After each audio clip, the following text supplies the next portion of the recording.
नमस्कार, बहुत स्वागत है आप सभी का। स्पेशल रिपोर्ट देख रहे हैं आप, आपके साथ मैं पल्लवी रविंद्र सिंह। बुलेटिन की शुरुआत करेंगे उदयपुर से आ रही बड़ी खबर के साथ। गोगुंदा के बाद अब झाड़ोल में भी तेंदुए का आतंक देखने को मिला। तेंदुए ने एक युवक पर हमला किया है। तेंदुए के हमले में युवक की जान चली गई, ऐसी जानकारी है। सुराणा गांव के जंगल में लहूलुहान हालातों में शव मिला। वन विभाग और पुलिस की टीम मौके पर मौजूद है।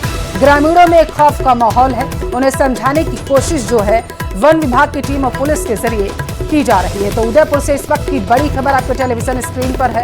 आदमखोर तेंदुए का आतंक लगातार बढ़ता जा रहा है।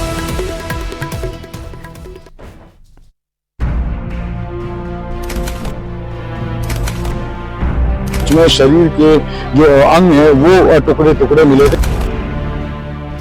आदमखोर तेंदुए ने फिर दी दस्तक।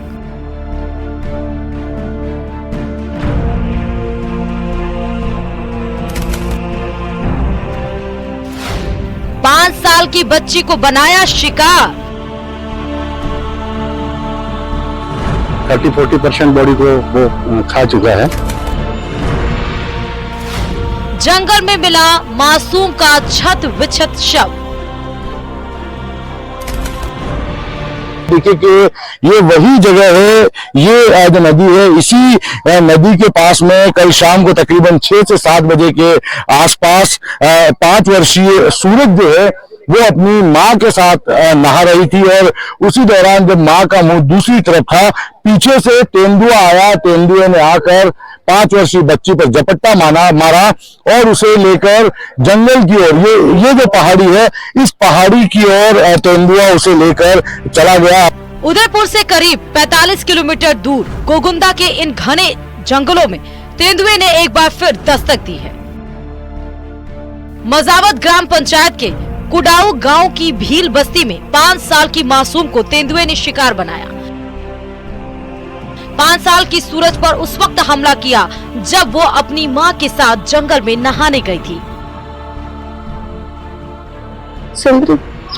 कई वो हो था, कई काम किया छोरी हर गई बरस बेटी मोन बेटर था जाबा फेरन थारे पोपर गाव सोरी है नहीं वो बरस बेटी थी तेरे में गई वाला कई देखियो कौन हो मैं गाइस नहीं देखती हूं। मैंने घरे आई पास घरे है नहीं खाती पड़ता है टीटी पानी बाव मेरे पानी में पड़ी गई। रात 2 बजे तक गांव वाले बच्ची का शव खोजते रहे लेकिन कामयाबी नहीं मिली। इसके बाद गुरुवार सुबह एक बार फिर सर्च ऑपरेशन शुरू किया गया, जिसके बाद बच्ची का छत विछत शव झाड़ियों से बरामद हुआ।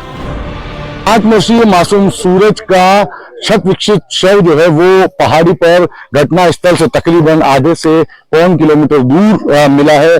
घनी झाड़ियों के बीच में शरीर के जो अंग है वो टुकड़े टुकड़े मिले थे, जिसे बाद में यहाँ पर मौजूद जो पुलिस की टीम है, वन विभाग की टीम है, ग्रामीणों की सहायता से उसे इकट्ठा किया गया। और इस समय ये वही जगह है जहाँ पर मासूम बच्ची सूरज जो कि 5 साल की थी, उसका जो है शव वो यहाँ पर मिला था। बताया जा रहा है कि हमले के थोड़ी देर बाद ही कुछ लोगों ने बच्ची के शव को देखा था, लेकिन जब तक वो परिवार को सूचना देने पहुंचे, तेंदुआ एक बार फिर जंगल से आया और बच्ची के शव को लेकर भाग गया। वर्षीय मासूम सूरज को जब तेंदुआ नदी किनारे से लेकर इस पहाड़ी पर पहुंचा, तब उसने इसी जगह पर उस मासूम बच्ची का शिकार किया था। आप देखिए कि अभी भी यहाँ पर उस मासूम बच्ची के बाल पड़े हुए हैं। ग्रामीण जब तेंदुए का पीछा कर रहे थे, उसी दौरान इस जगह पर 3 ग्रामीणों ने बच्ची के छत विक्षित शव को देखा। उसका एक हाथ और एक पांव तेंदुए ने पूरी तरह से खा लिया था। ग्रामीणों से बात की थी, वो बोल रहे थे हम यहाँ पर शव पड़ा था, पूरा शव पड़ा, उनका हाथ टूटा हुआ पड़ा था। जब वो उनकी माँ को नीचे खड़े थे, रो रहे थे, तो उनको बुलाने गए, तब तक तेंदुआ आया, उस पूरा शव को उठा के लेकर चला गया। घर से करीब 500 मीटर की दूरी पर बच्ची की कटी हथेली मिली। घटना के बाद गांव वाले भी प्रशासन से नाराज दिखे, जिन्होंने गोगुंदा झाड़ौल रोड पर बंद कर विरोध जताया। घटना के बाद वन विभाग, पुलिस और राजस्व विभाग की टीम सतर्क हो गई। तेंदुओं को पकड़ने के लिए जंगल में पिंजरे लगाए गए। पूरे ग्रामवासियों को बताया गया है कि अमूमन शाम को 4 बजे से लगा के शाम को 7 बजे तक किसी तरह का जंगलों में मूवमेंट वगैरह नहीं करे। गाय भैंस वगैरह या जो चारा वगैरह बकरियां वगैरह लेने जाते हैं, उस पर भी थोड़ा ध्यान रखे, फोकस रखे। शव अभी सख्त विकसित अवस्था में मिला है। जहाँ पैंथर इसको लेकर आया वो जगह भी अभी आइडेंटिफाई हुई है, वहां पर भी केज लगाया जा रहा है ताकि जल्दी से जल्दी इसको रेस्क्यू किया जा सके। पिछले 10 दिन में इस इलाके से 4 लोगों को तेंदुआ अपना शिकार बना चुका। आदमखोर पैंथर ने पहला शिकार उंडीथल गांव में ही किया था। पहला शिकार 19 सितंबर को उंडीथल गांव की लड़की कमला को लेपर्ड ने मार डाला। दूसरा शिकार 19 सितंबर को भेवड़िया गांव के खूमाराम को लेपर्ड ने मार डाला। तीसरा शिकार 20 सितंबर को उमरिया गांव की हमेरी भील को शिकार बनाया। चौथा शिकार 25 सितंबर को कुडाऊ गांव की भील बस्ती में 5 साल की बच्ची का शिकार। बहरहाल जिस तरीके से 5 साल की मासूम को एक बार फिर आदमखोर तेंदुए ने शिकार बनाया, उससे इतना तो साफ है कि गोगुंदा के इन जंगलों में अभी भी तेंदुए का आतंक खत्म नहीं हुआ है। बच्ची के शव को पहाड़ी पर बरामद कर लिया गया। भले छत विकसित अवस्था में मिला है, तकरीबन 30 से 40% बॉडी जो है वो तेंदुआ खा चुका है, लेकिन ये मांग की जा रही थी कि सबसे पहले बच्चे के शव को रिकवर किया जाए। तो आप देखिए बच्ची के शव को यहाँ पर सर्च टीम ने बरामद कर लिया है। कपिल श्रीमाली, न्यूज 18 उदयपुर। और उधर अजमेर दरगाह एक बार फिर से सुर्खियों में आ चुकी है। ख्वाजा गरीब नवाज की दरगाह के हिंदू मंदिर होने का दावा किया गया है। हिंदू सेना नाम के एक संगठन ने अदालत का दरवाजा खटखटाया, जिसे दरगाह ने बेबुनियाद बताते हुए विषैली मानसिकता करार दे दिया। रिपोर्ट देखिए आप।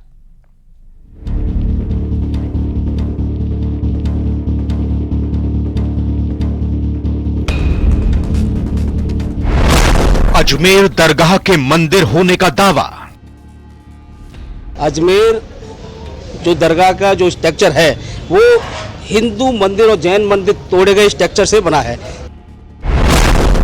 हिंदू पक्ष ने खटखटाया कोर्ट का दरवाजा।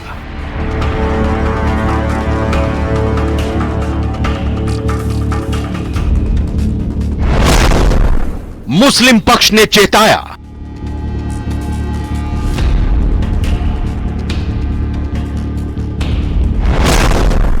विशैली मानसिकता को दर्शाता है दावा।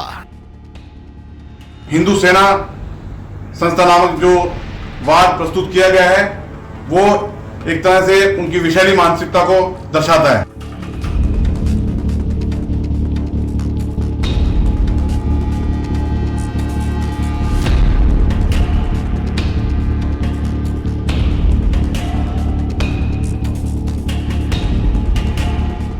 हिंदू सेना के राष्ट्रीय अध्यक्ष विष्णु गुप्ता दावा कर रहे हैं कि अजमेर दरगाह संकट मोचन महादेव मंदिर तोड़कर बनाई गई।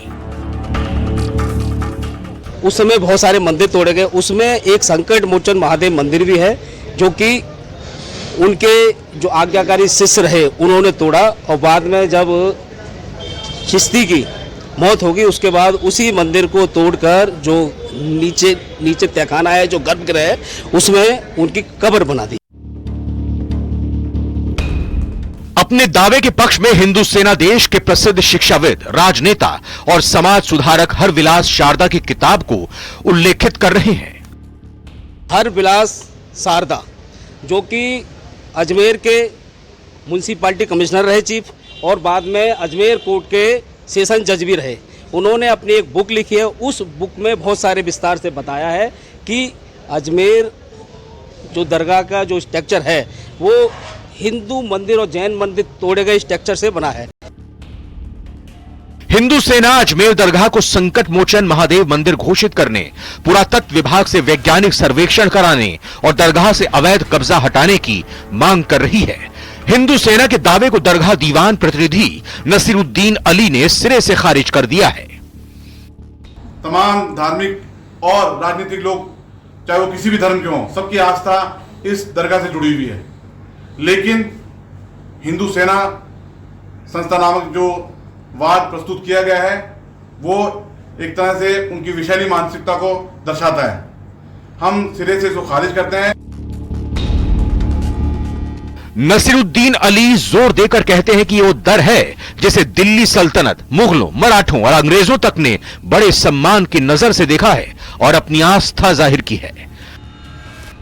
मुगलों से पहले तुगलक हो, खिलजी हो, राजपूत राजा हो, यहाँ तक के मराठा भी, सबने इसमें अपनी अकीदत जाहिर कही है, इस दरगाह पे हाजिरी दी है, सबने मान सम्मान की नजर से इस धार्मिक स्थल को देखा है। और उनके बाद में अंग्रेजों भी हुकूमत आई, उन्होंने मान सम्मान की नजर से इसको देखा। किसी भी तारीख में, किसी भी इतिहास की पुस्तक में इसका कहीं जिक्र नहीं है कि यहाँ पर किसी किस्म से भी मंदिर हो या किसी किस्म की पूजा पाठ रही हो। दरगाह के अतराफ में, दरगाह जो 13 बीघा की एक भूमि है, दरगाह एंडोमेंट, उसके अंदर किसी किस्म से आज तक किसी इतिहास की बुक में नहीं है। और जिस एक सिंगल बुक का हवाला दिया जा रहा है, अजमेर हिस्टोरिकल एंड डिस्क्रिप्टिव, जो हरबिलास शारदा जी के द्वारा लिखी गई थी, उसकी कोई ऑथेंटिसिटी नहीं है। बुधवार को 2 बजे के बाद इस केस की सुनवाई होनी थी, लेकिन अदालत ने इस केस को दूसरी अदालत में ट्रांसफर कर दिया। सबसे पहले तो हमारा ये होगा कि जिस कोर्ट को जुरिडिक्शन नहीं है उस कोर्ट में फाइल पहुंचे एंड फिर नोटिस इशू हो और ट्रायल प्रोसीड हो। आपने जो दायर किया था वो कहाँ किया था, अब कहाँ करेंगे? हमने सिविल जज सीनियर डिवीजन में दायर किया था। अब हम एप्लीकेशन मूव करेंगे डिस्ट्रिक्ट जज साहब की कोर्ट में, वहाँ से फिर जो जुरिडिक्शनल कोर्ट है वहाँ केस ट्रांसफर होगा। गौरतलब है कि हिंदू सेना से पहले महाराणा प्रताप सेना के राष्ट्रीय अध्यक्ष राज्यवर्धन सिंह परमार ने दरगाह में हिंदू मंदिर होने का दावा किया था। इसके बाद फरवरी में वीर हिंदू आर्मी ने भी ऐसा ही दावा किया था।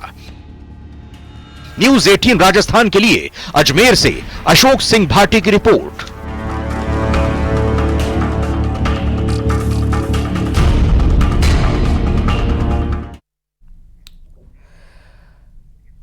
और भिवाड़ी में चोरी की वारदात सीसीटीवी में कैद हो चुकी है। बड़ी खबर आप तक पहुंचा रहे हैं। भिवाड़ी में पार्किंग में बाइक खड़ी हुई थी, सीसीटीवी में कैद हुआ है कि किस तरीके से बाइक को चुराया गया। अब सीसीटीवी के ही आधार पर जांच इस मामले की जा रही है। बाइक चोरी करते हुए आरोपी सीसीटीवी में कैद हो चुका है। तस्वीरें आपके टेलीविजन स्क्रीन पर आप देख सकते हैं किस तरीके से ये जो शख्स है ये बाइक को ले जाते हुए नजर आ रहा है। और ये सीसीटीवी जब सामने आया तो इसी के आधार पर अब आरोपी की तलाश पुलिस कर रही है।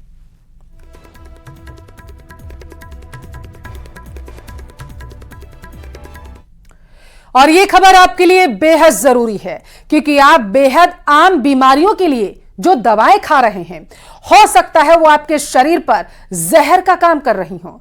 ये हमारे कयास नहीं बल्कि उस रिपोर्ट के फैक्ट हैं जिसमें आमतौर पर बुखार में खाई जाने वाली पैरासीटामोल जैसी दवाएं जांच में फेल हो चुकी हैं। ऐसी दवाओं की लिस्ट बहुत ज्यादा लंबी है, लेकिन इस रिपोर्ट को ध्यान से अब आप देखिए।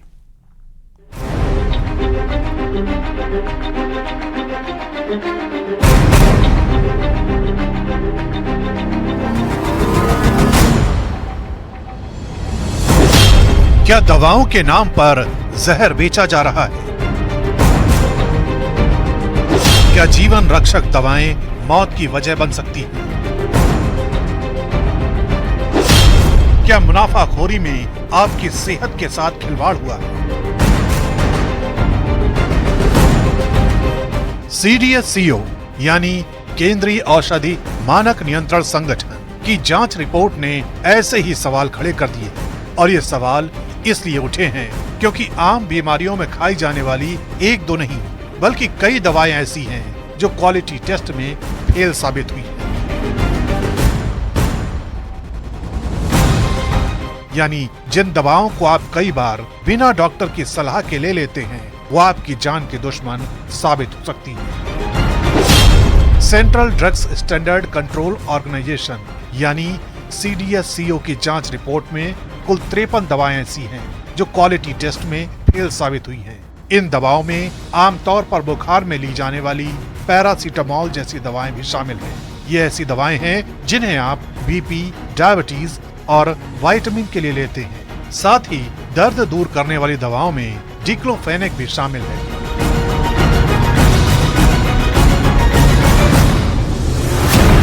चौंकाने वाली बात यह है कि इन दवाओं को देश की नामी गिरामी फार्मास्यूटिकल्स कंपनियां बनाती हैं और अब इन सभी दवाओं को सेहत के लिए खतरनाक बताया गया है।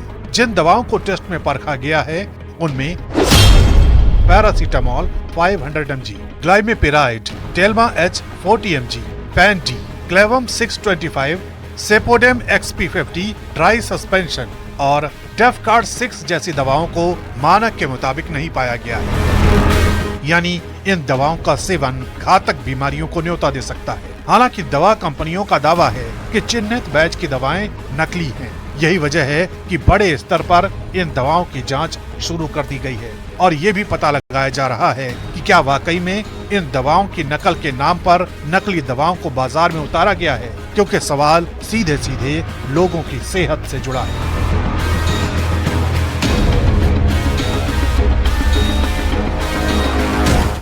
जयपुर में 4 महीने से धूल फांकने वाली मोबाइल खाद्य प्रयोगशालाओं के लिए विभाग ने बजट जारी कर दिया, जिसके बाद खाद्य सुरक्षा विभाग की कार्यप्रणाली पर अब कई तरीके के सवाल खड़े होने लगे। जानकारी यह है कि मोबाइल वैन के लिए ना तो ड्राइवर था, ना ही डीजल था।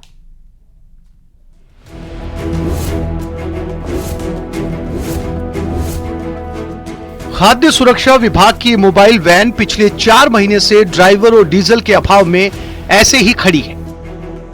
विभाग की कार्यप्रणाली पर जब सवाल उठे तब जाकर विभाग ने बजट जारी किया। बताया जा रहा है कि सीएमएचओ के पास मोबाइल वैन को चलाने के लिए डीजल और ड्राइवर का बजट ही नहीं था। जयपुर सीएमएचओ प्रथम ने बताया कि 4 महीने बाद अब मोबाइल वैन को चलाने का बजट जारी हुआ है। अगले 1 सप्ताह में मोबाइल वैन संचालित हो जाएगी। अभी लगभग 4 महीने से ये वैन बजट के अभाव में थोड़ा कुछ परेशानी थी, नहीं चल पाई थी। अब हमारे पास स्वीकृति आ गई है, तो इस हफ्ते में हम उसको सुचारू रूप से चालू करेंगे। ये मोबाइल वैन मिलावट को लेकर जागरूकता के साथ ही जांच का काम भी करती है। शहर में अलग अलग जगहों पर घूमकर कोई भी मिलावट को लेकर जांच करा सकता है। खाद्य सुरक्षा विभाग ने सभी जिलों के लिए 3 करोड़ 40 लाख रुपयों की स्वीकृति जारी की है। हाँ, जो हमारे फूड लैब से रिलेटेड जो चल वैनें हैं जो कि जांच करती हैं गली गली मोहल्ले जाके, जो कि स्वयं जागरूक उपभोक्ता वहाँ अपने मसालों की जाके लैब में जांच करा सकता है और वो सैम्पलिंग नहीं करती, वो अपनी जांच करती हैं। अगर कोई जागरूक आदमी जाए कि भाई मेरे यहाँ में जो मैं खा रहा हूँ मिर्ची मसाला वो ठीक है कि नहीं, मानक है कि नहीं, तो वो तुरंत जांच करके उसका रिजल्ट जो है दे देते हैं।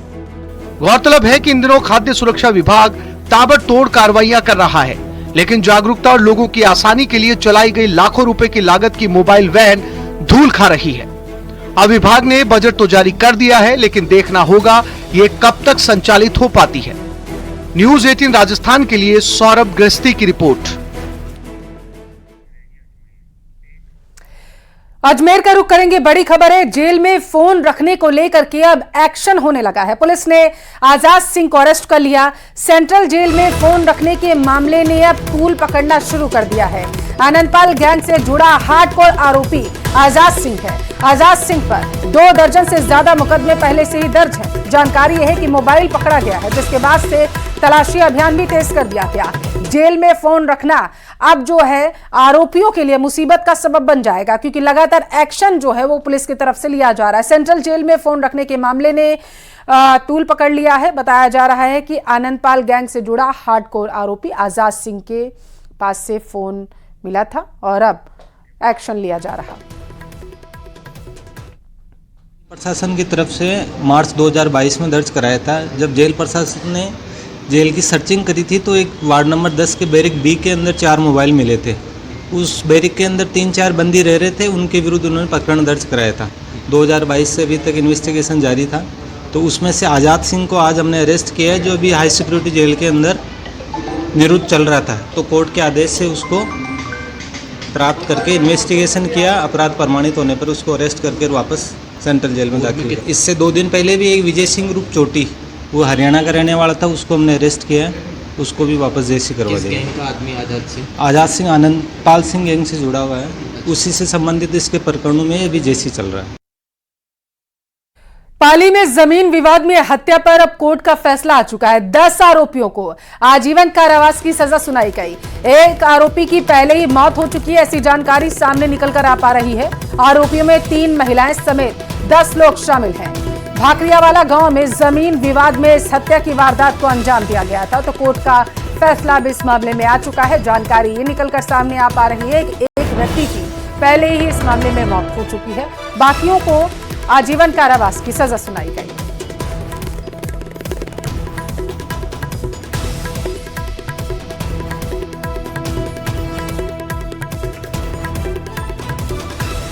शाही ट्रेन पैलेस ऑन व्हील्स गुरुवार को जयपुर पहुंची। इस सीजन के पहले सफर को तय कर रही इस ट्रेन में देश विदेश के 35 टूरिस्ट गांधीनगर रेलवे स्टेशन पहुंचे। यहां पारंपरिक अंदाज में टूरिस्ट का स्वागत किया गया है। ऑन व्हील्स गुरुवार को जयपुर पहुंची। इस सीजन के पहले सफर को तय कर रही इस ट्रेन में देश विदेश के 35 टूरिस्ट गांधीनगर रेलवे स्टेशन पहुंचे।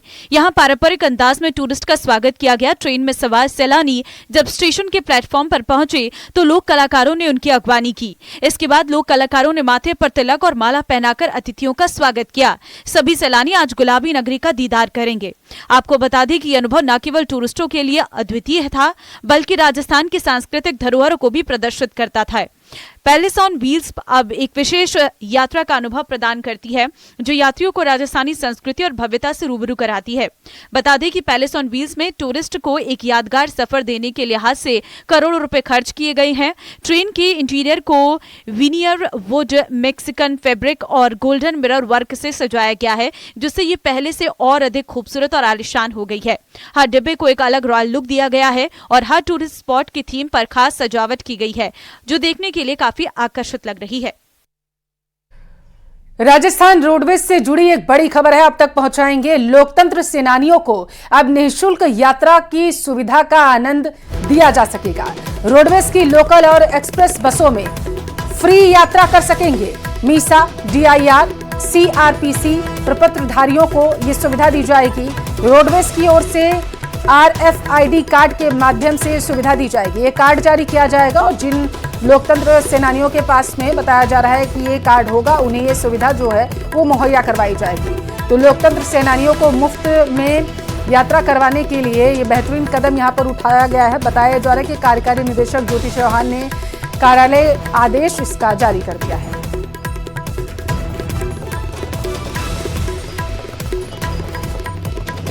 तो इस वक्त की सबसे बड़ी खबर आपके टेलीविजन स्क्रीन पर है। राजस्थान रोडवेज से जुड़ी यह खबर है। लोकतंत्र सेनानियों को निःशुल्क यात्रा सुविधा का लाभ जो है वो मुहैया करवाया जाएगा।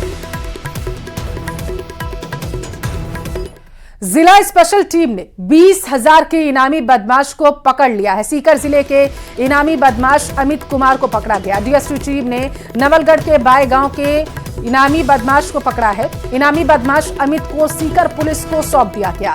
SP शरद चौधरी ने इस मामले की जानकारी दी और जानकारी देते हुए उन्हें बताया कि किस तरीके से आरोपी को दबोचा गया है और इसे सीकर पुलिस को सौंप भी दिया गया है और अब आगे की कार्रवाई वही करेगी। कोटा का रुख करेंगे। चाकू से हमला कर युवक की हत्या करने का एक और आरोपी गिरफ्तार किया गया। आरोपी अमन योगी पर बताया जा रहा है कि इनाम घोषित था। आरोपी अमन योगी टॉप 10 बदमाशों में शामिल था। 2 सितंबर को निखिल अग्रवाल नामक युवक की हत्या की गई थी, ऐसी जानकारी सामने निकलकर आ पा रही है। भीमगंज मंडी थाना पुलिस मामले की जांच भी कर रही है।